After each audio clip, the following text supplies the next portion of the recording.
Baik, Assalamualaikum warahmatullahi wabarakatuh. Waalaikumsalam Waalaikumsalam warahmatullahi warahmatullahi wabarakatuh. wabarakatuh. Kami dari kelompok 13 Kimia Organik akan mempresentasikan materi mengenai gugus fungsi asam karboksilat. Sebelum kami mempresentasikan materi mengenai asam karboksilat, izinkan kami memperkenalkan diri terlebih dahulu. Perkenalkan, nama saya Ananda Abdul Zaki Ramadan dengan NPM 238031057. Perkenalkan, nama saya Nadia Zara Putri dengan NPM 2318 031034. Baik, selanjutnya. Perkenalkan, nama saya Alemi Ranti dengan NPM 23180310042. Selanjutnya, Perkenalkan, nama saya Alia Zafira dengan NPM 2318031039. Baik, selanjutnya masuk dalam materi. Apa itu asam karboksilat? Asam karboksilat merupakan gugus fungsi yang terdiri dari gugus karbonil dan gugus hidroksil. Senyawa asam karboksilat merupakan senyawa organik turunan alkana dengan rumus umum CnH2nOn. Gugus fungsi asam karboksilat memiliki sifat-sifat fisika tertentu. Adapun tata nama dari gugus fungsi asam karboksilat itu mengikuti aturan Ayupach dan Fischl, di mana suatu nama asam diturunkan dari nama alkana dengan aksen A, kemudian diganti dengan akhiran kawat, dan di depannya ditambahkan dengan kata asam. Senyawa karboksilat dapat bereaksi dengan alkohol membentuk ester melalui reaksi esterifikasi dengan menggunakan katalis asam. Selanjutnya ada gambar dari gugus fungsi asam karboksilat. Saya digeser slide-nya.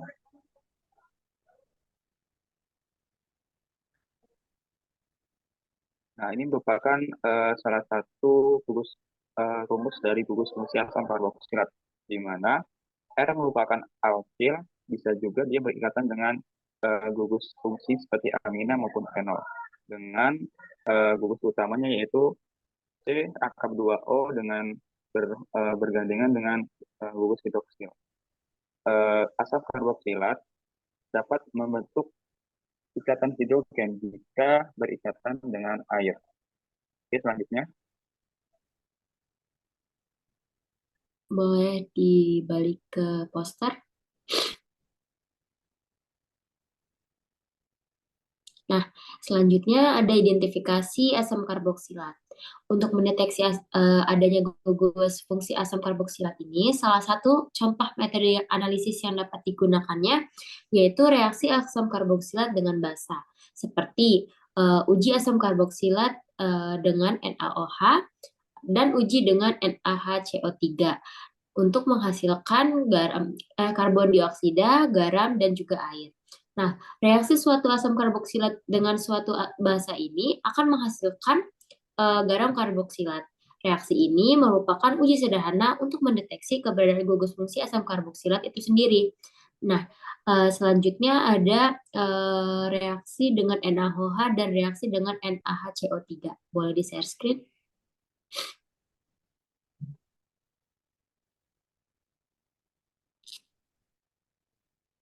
Nah, seperti yang terlihat pada layar, reaksi dengan NaOH itu dengan asam format ditambah dengan NaOH yang menghasilkan natrium format dan juga H2O.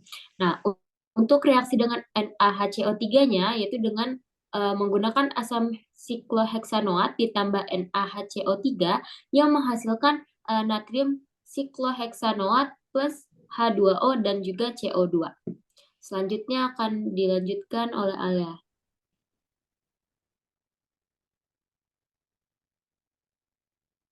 Baik, jadi di sini saya akan menjelaskan mengenai pemanfaatan pada gugus asam karboksilat. Yang pertama, ada asam asetat dengan rumus CH3COOH. Asam asetat sendiri dalam dunia kuliner, cukam atau asam asetat memiliki manfaat sebagai bahan penambah cita rasa masakan. Lalu yang kedua ada asam benzoat dengan rumus molekul C7H6O2. Asam benzoat memiliki manfaat sebagai pengawet makanan dengan mencegah pembusukan makanan dan minuman dari mikroorganisme. Lalu yang ketiga ada asam formiat dengan rumus molekul CH2O2. Asam formiat sendiri memiliki manfaat sebagai koagulan karet lateks. Lalu yang keempat ada asam stearat dengan rumus molekul C18H36O2. Asam stearat sendiri memiliki fungsi atau manfaat untuk melembutkan dan menghaluskan kulit. Lalu yang kelima ada asam sitrat dengan rumus molekul C6H8O7. Asam sitrat sendiri memiliki manfaat sebagai penambah rasa masam pada makanan dan minuman ringan. Baik, selanjutnya dilanjutkan oleh teman saya Alia. Baik, jadi yang selanjutnya di sini saya akan membahas mengenai sifat fisika kimia yang menjadi ciri khas gugus fungsi yang dimiliki oleh asam karboksilat. Yang pertama itu sifat fisika gugus fungsi asam karboksilat. Pertama itu asam karboksilat bersifat polar, sehingga asam karboksilat mudah larut di dalam air. Semakin banyak atom karbonnya, maka semakin sukar larut asam karboksilat tersebut di dalam air. Selanjutnya itu titik didih dan titik lelah senyawa asam karboksilat relatif tinggi. Hal ini dipengaruhi oleh kuatnya ikatan hidrogen yang menyebabkan titik didih senyawa-senyawa asam karboksilat lebih tinggi daripada senyawa golongan alkohol. Yang keempat, itu ada asam karboksilat mempunyai daya hantar listrik yang lemah. Artinya, asam karboksilat merupakan elektrolit lemah karena asam karboksilat terionisasi sebagian di dalam air. Yang terakhir itu, umumnya, asam karboksilat memiliki bau asam yang sangat kuat. Yang selanjutnya yaitu sifat kimia yang dimiliki oleh asam karboksilat. Yang pertama, asam karboksilat termasuk asam lemah.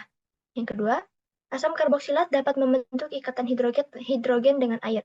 Asam karboksilat dapat membentuk ikatan hidrogen dengan air karena kuatnya ikatan hidrogen ini, asam karboksilat dijumpai dalam bentuk dimer, bahkan dalam fase uap. Yang ketiga, yaitu asam karboksilat memiliki sifat kereaktifan sesuai dengan sifat kekuatan asam yang dimilikinya.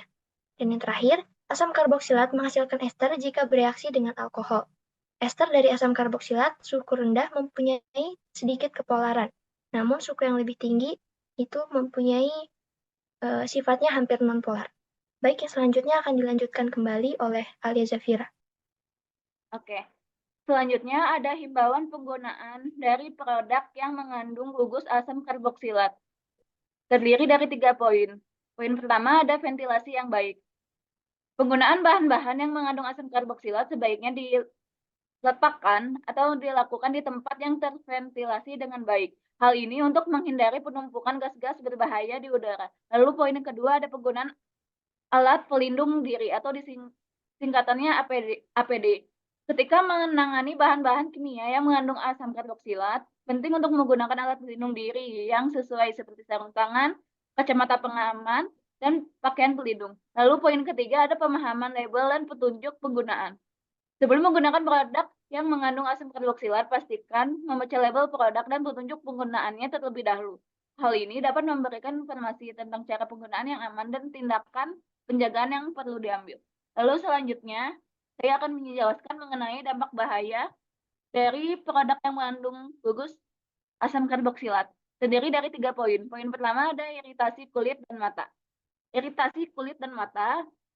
Beberapa asam karboksilat dapat menyebabkan iritasi pada kulit dan mata jika terjadi kontak langsung. Hal ini dapat menyebabkan ruam, gatal-gatal, atau bahkan luka bakar pada permukaan kulit. Lalu poin yang kedua adalah bahaya pernapasan. Bahaya pernapasan, gas yang dihasilkan dari asam karboksilat yang kuat dapat menyebabkan masalah pernapasan jika terhirup dalam jumlah besar atau dalam ruangan yang kurang ventilasi. Lalu yang poin ketiga ada reaksi kimia berbahaya. Reaksi kimia berbahaya yang disebabkan oleh asam karboksilat memiliki sifat yang reaktif dan dapat menimbulkan bahaya jika dicampur dengan bahan-bahan tertentu, seperti amonia atau zat kimia lainnya. Hal tersebut dapat menimbulkan perlepasan gas beracun atau reaksi eksotermis yang berbahaya. Oke, baik, selanjutnya boleh dikembalikan kepada moderator. Mungkin cukup sekian presentasi kelompok kami dari mengenai materi asam karboksilat. Jika ada kekurangan, kami semua mohon maaf daripada Allah, saya mohon ampun. Kita tutup dengan apa? Alhamdulillah. Alhamdulillahirrahmanirrahim. Assalamualaikum warahmatullahi wabarakatuh. Waalaikumsalam warahmatullahi wabarakatuh.